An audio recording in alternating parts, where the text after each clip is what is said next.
Bonjour, vous savez, il y a ce qu'on appelle les nudges ou nudges en français. J'en ai déjà parlé, j'en ai déjà évoqué la définition et l'utilité qu'on a tous découvert pendant la dernière crise C-19. Euh, dans les grands magasins, c'est beaucoup utilisé.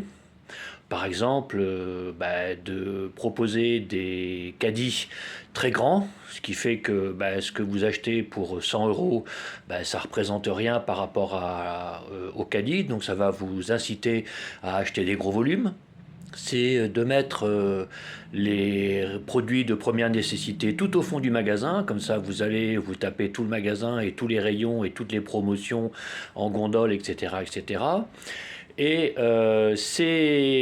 Pourquoi ne pas essayer de retourner cela de façon positive pour nous, pour les problèmes de compulsion, parce que il faut absolument essayer de déterminer ce qui pourrait nous permettre de créer une distance entre l'impression physique et le passage réel à l'action.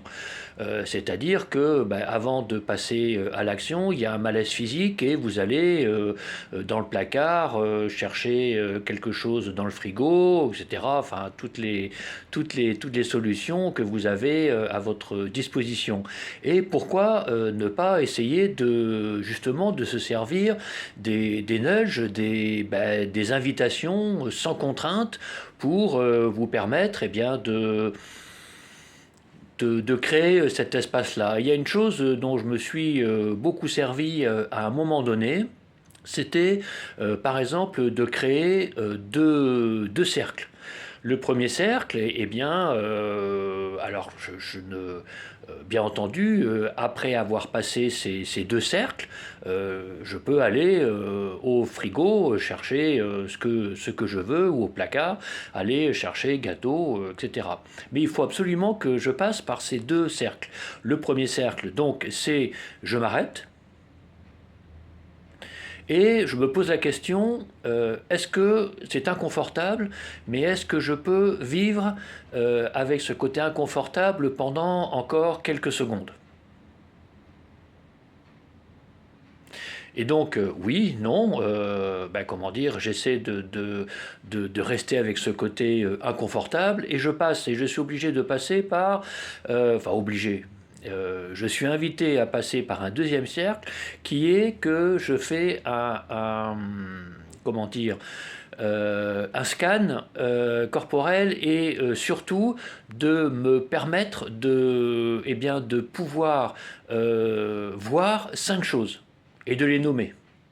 C'est de pouvoir sentir ou écouter des sons.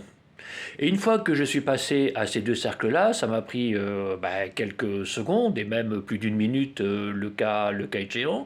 Et donc après, j'ai créé cet espace. Donc j'ai retrouvé un certain choix pour le faire.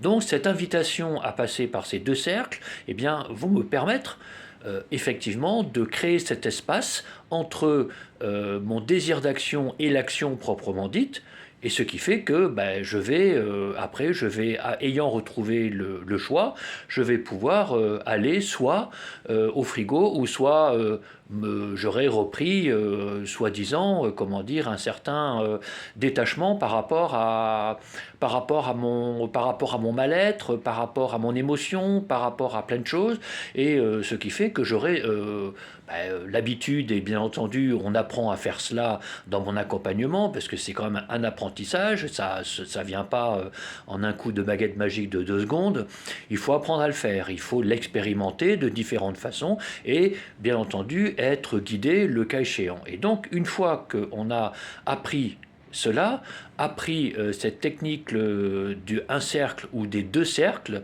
comme on a créé cet espace, on revient dans une certaine pleine conscience de nos sensations physiques, pleine conscience de ce que l'on est, de là où on est ici et maintenant, ce qui fait qu'on a bien évidemment moins envie d'aller jusqu'au bout de l'action. Voilà. Merci.